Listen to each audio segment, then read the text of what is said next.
Actually, this is supposed to be my 5th visit to River State. And it was supposed to be my last. I was supposed to be visiting Bukuma and Ogun today. Unfortunately, I won't be able to do it because I haven't been campaigning for the past 9 months. I've lost my voice and it's becoming this. So I'm actually apologizing and appealing to the people of these 2 areas for their understanding. But for me, Niger Delta, River State in particular, is very important to me. I do what I intend to do because I believe that our country has been unfair to Niger State as a whole and some states like River State, where had, if I give you the history of this place, properties here used to earn more rent than properties anywhere in Nigeria. And I want to bring it back. My name is Robinson. I work with NCA. My own concern is that River State is more like the capital of the Niger Delta. And one thing that is very paramount to people of Niger Delta is this issue of the resource control, if I may say. When you become the president, are you going to look for that election or are you I've said it, that we will restructure the country, make it to be more fair, more compassionate to the people who have suffered a lot, like the people of Niger Delta. It is critical. Nigeria has been unfair to Niger Delta in terms of, look at it, the whole place. The most important road to Niger Delta people is East-West Road. That road has been uncompleted for several years now, despite their contribution to what we are sharing. I believe that even if it's 1 week revenue from oil, you can complete that road. If it's by borrowing, we borrowed 50 trillion in the past few years. If I devoted 1% of it, 500 billion to that road, it would have been completed.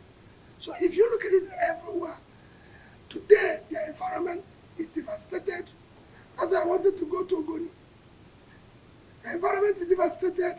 So they didn't benefit from the wealth coming from the oil money Nigeria is sharing as much as they should. At the same time, the environment is devastated. We need to do more in order to be able to clean up the environment so they can have other lives, agriculture, fishing, and so on. Okay, sir. Recently, the governor of River State, everybody knows that he is in opposition to the story presidential candidate, and there have been speculations about where he will swing. Pillars coming from his house show that he may be more favorable to the campaign of your adversary, your political adversary, as opposed to you. Does that bother you? Does that affect you anyway? How do you see that? Well, you know, ordinarily these are things that don't make comment. Wike remains a brother and a friend. And when you have a brother and a friend, they have their choices. You can't question their choices. You can't question people's reason for their political reasoning, because there might be reasons that I and you don't know. But I remain the best choice for people of Niger Delta. I'm committed to Niger Delta. I'm committed to rebuilding River State. I know what this place used to be. I grew up, my father had a business in this town. So I know what this place used to be. And I know what I can do to change Niger Delta. And I will do it. And I'm committed to it.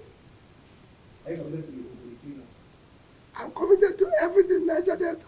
Remember, when someone from Niger Delta was campaigning to be president, the greatest support he got was from the Southeast. And I was instrumental to that. I was the chairman of Southeast Governors Forum. Nobody can claim more support to Jonathan than me. And it's because of all this. So for me, Niger Delta will celebrate me if I have the opportunity. So how do you plan to end the illegal oil refining in the area, and what's the plan for the youth of the Niger Delta? I've said it, we have to work for them to benefit. We intend to put them out of poverty by ensuring that their training, education, ensure that we support them to support small businesses, support them to be involved by employment. There's so many things we can do for them. Niger Delta is supposed to be an exemplary place based on their contribution to the wealth of this nation. I want to put two questions in. Just like what she asked, are you comfortable with the policy plan of the federal government in terms of artisanal refinery, especially popular refinery that they plan for the youth? Are you comfortable knowing fully well that that plan does not really have much effect on the youth? Number two, you have a plan for women. The 40% affirmative action was very pronounced during the previous government before this. Would your government come up with such plans? Let me tell you, I'm not going to deal with pronouncements. One of the laws I'm going to take the National Assembly and pursue it aggressively until it's passed is 40% affirmative action to be made a law for women to occupy all the various 40% of all the various positions, not just in politics, not just in the political field or government jobs, but also in boards of corporations or quoted companies. And same thing applies to youth. Same thing applies to youth. As you know, this is the first time a party chairman in Nigeria, a presidential candidate in Nigeria, and a vice presidential candidate in Nigeria are people born after independence. 3 of us are born after 1960. It's never happened in Nigeria before. So for us, the youth and women should embrace us because we have started solving that problem, which has become impossible. Women have tried severally for affirmative act. It's been thrown away. Nobody can support it than us now who are within that bracket. But should women get into office just because they are women? Or on their competence? We have so many women who are competent there and more qualified than men. I can tell you that. I work with women and above all, they are less corrupt. What's your plan for the children who are not in school in Niger Delta? Because we have a lot of Out of school children all over Nigeria will be dealt with aggressively. There's no reason why Nigerian youth should not be in school. We have universal free education. They must work. And I'll say that they work. The more educated you are, the better your development. Nigerian human capital development today is poor. 168 over 170 something. We cannot continue that way. We need to deal with it aggressively. Remember, we're going to focus on dealing with issues of proper development, which is Human Development Index, which again is 3 things. Health, which we are lagging today, our proper health care have collapsed. education, which is human capital, is collapsed. In fact, difference between rich and poor nation is this too. The third is per capita, which is pulling people out of poverty. We're going to focus on it. That year I have planned the way we can change the country and build it on proper development trajectory. That we should be clear, which is why I'm saying what I'm going to do in Niger Delta. You'll be clear, you'll be measurable, people will see it, you'll be visible. Okay, your message so far, in Nigeria from consumption to production and putting people out of poverty, just like you are saying now, has resonated a lot with a lot of Nigerians. But there are still so many Nigerians who are still on the fence, who support your mandate with just word of mouth. They have their PVC, but they are not sure they are going to come out to vote. So I want you to just take an opportunity to speak to such persons. I'm appealing to every Nigerian.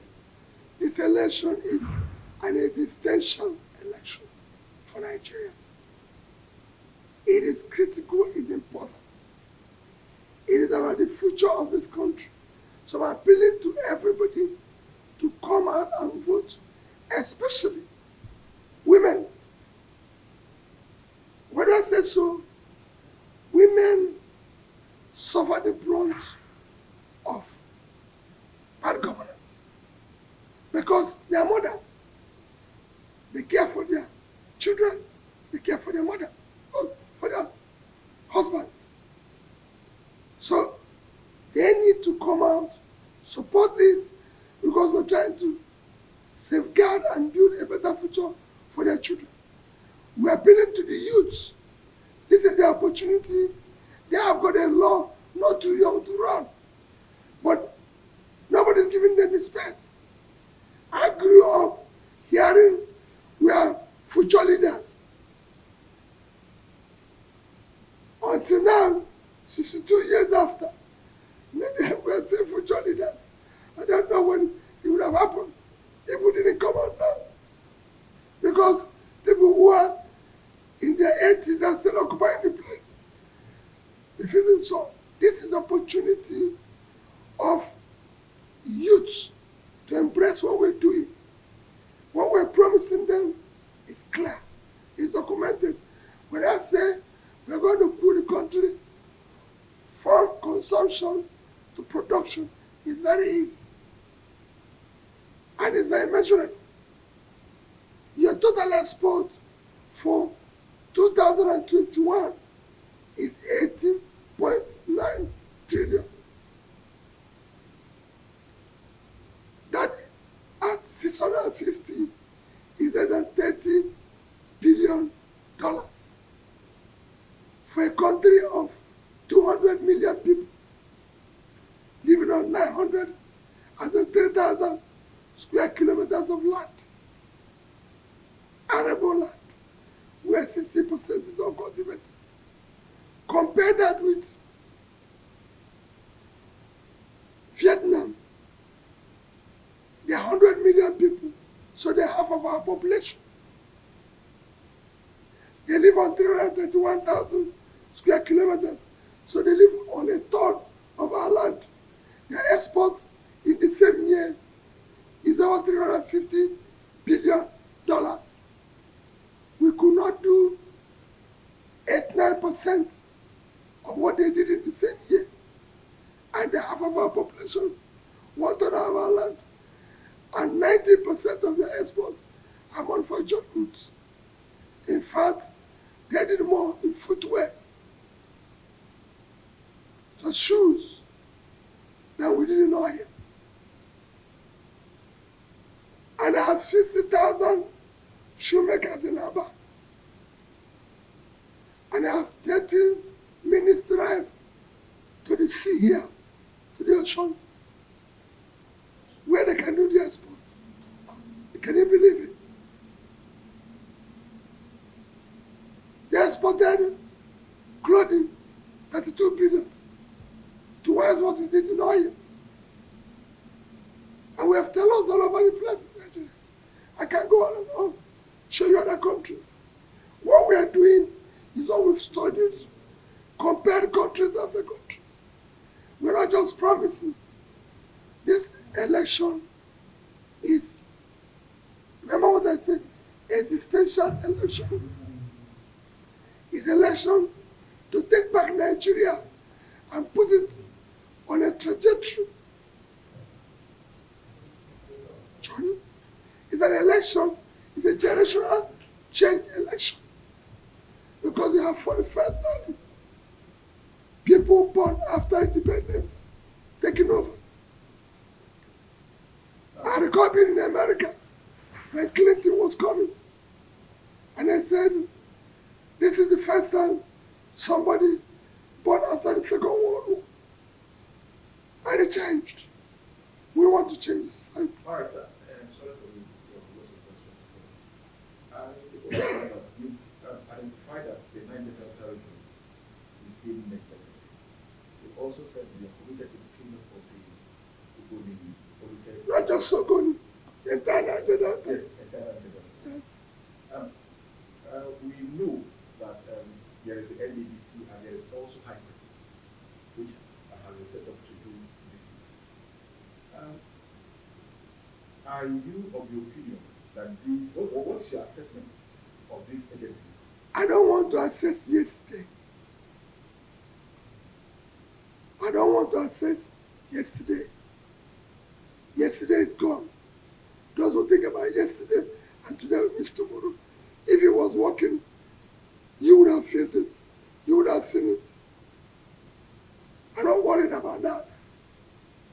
For example, if I have to look at yesterday, Nigerian unemployment in 2012.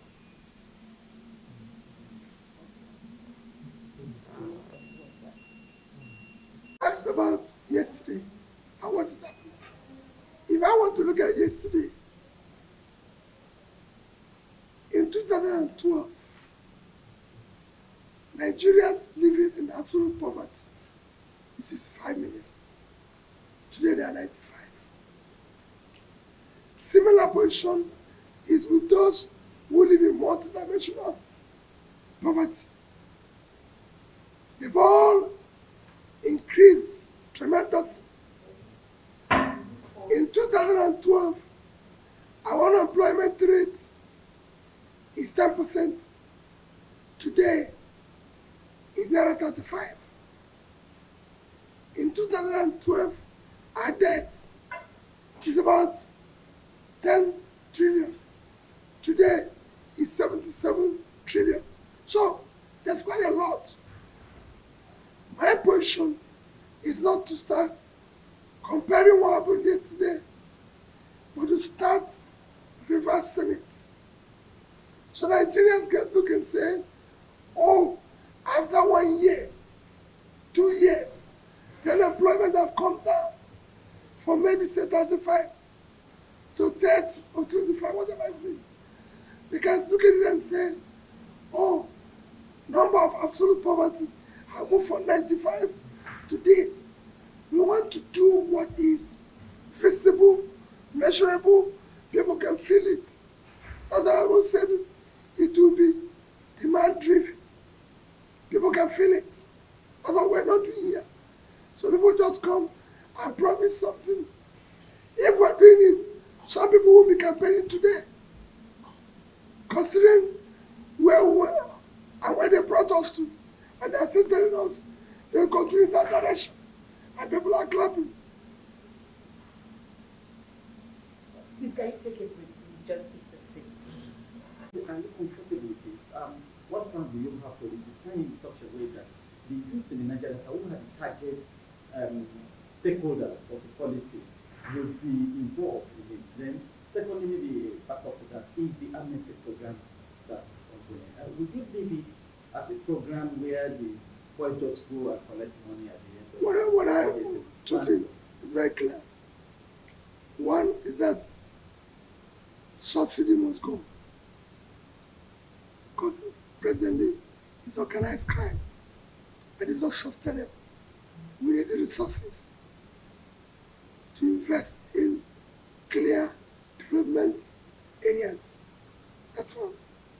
Two, on the issue of refineries, we're going going to ensure that we support those who are investing in refineries, especially modern refineries, in such a way that they will help us to stop fuel importation, to save our scarce foreign exchange, and be able to create jobs locally. In terms of what we're going to use it to benefit the use of Nigeria, it is a business. We are going to encourage them to go into various businesses. On what you said about amnesty, we cannot continue to just pay people without teaching them skills and encouraging them to go into proper productive ventures, to be more entrepreneurial. That's what's been benefit them. Because all you will be there forever is a diminishing assets. You must teach them a better way. That we're going to do. And I assure you, you'll see it. Okay, sir. Two in one. The Labour Party, when you use the Labour Party and declared on behalf of the Labour Party, there were a lot of people saying, oh, we have no structure, nobody knows anything about the Labour Party, and so on and so forth. 9 months on, the momentum has not dissipated, and you have gone this far. I'd like to find out what you think about the movement you have started and the awareness you created in Nigerian youth. That's one. And then secondly, yesterday in New York, we saw a bag of PVCs picked up. We had about 3,000 PVCs belonging mostly to residents in Egypt, particularly in Cuba, I don't know how this is touted to affect the voting in the Southeast, which is where your strong vote. Well, everybody's worried about issues to do with election, PVC collection, order and all that. Everybody's worried. What we're saying is, can we do things properly? Can we do it better? Essentially, now that we're going through huge difficulties, for me, it's worrisome. But I'm not deterred. On the issue of Labour Party, I might have a structure or no structure. I might said it several times. My structure is you. My number one structure is God. My number one structure is you. They're talking about you. Those structures which they claim they have is structure that brought us insecurity. It's structure that brought us being capital of poverty in the world. It's structure that made us country with the highest number of out-of-school children. It's structure that have made us the highest youth unemployment country. It's structure that brought about Nigeria being a country with the highest youth drug prevalence. A structure that made us to overtake India in infant mortality. A structure, so you could say that it's a negative structure. It's actually the structure we want to remove and put a structure that will bring growth. A structure that made it, and people are stealing our commonwealth. So we want to remove structure of stealing and put in structure of savings. We want to remove structure of destroying and start rebuilding. We want to bring a structure that will start educating our people, start teaching them skills, start developing our country. That's the structure we want to bring. And as a proof of that, that he is not a corrupt person.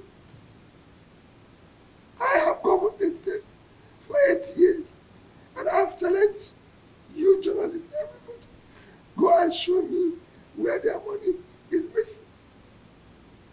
I was there for 8 years and left. Never owed pension to civil servants, never owed gratuity. Whatever was being owed, before I came and cleared it, that's something billion. Never owed salary.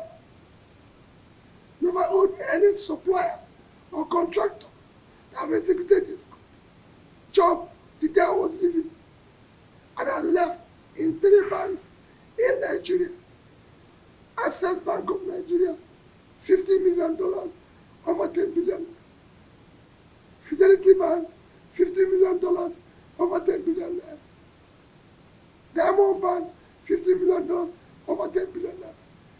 I refuse to sign a law for my own gratuity, pension, or anything. This is 90 years I left as governor of Anambra State. They've not bought me a bottle of water. Because I said, you cannot have a huge pension in 8 years when we are owing those who have been there for 35 years. This election is about character, competence, commitment, capacity, and compassion. We need to have a government that cares for the people. We have millions of youth who don't know where the next meal will come from. And people are stealing public money. Excellent. I have a question for you. On your way here, I'm sure you've seen a lot of people confused at banks trying to get their money, which they have worked so hard for.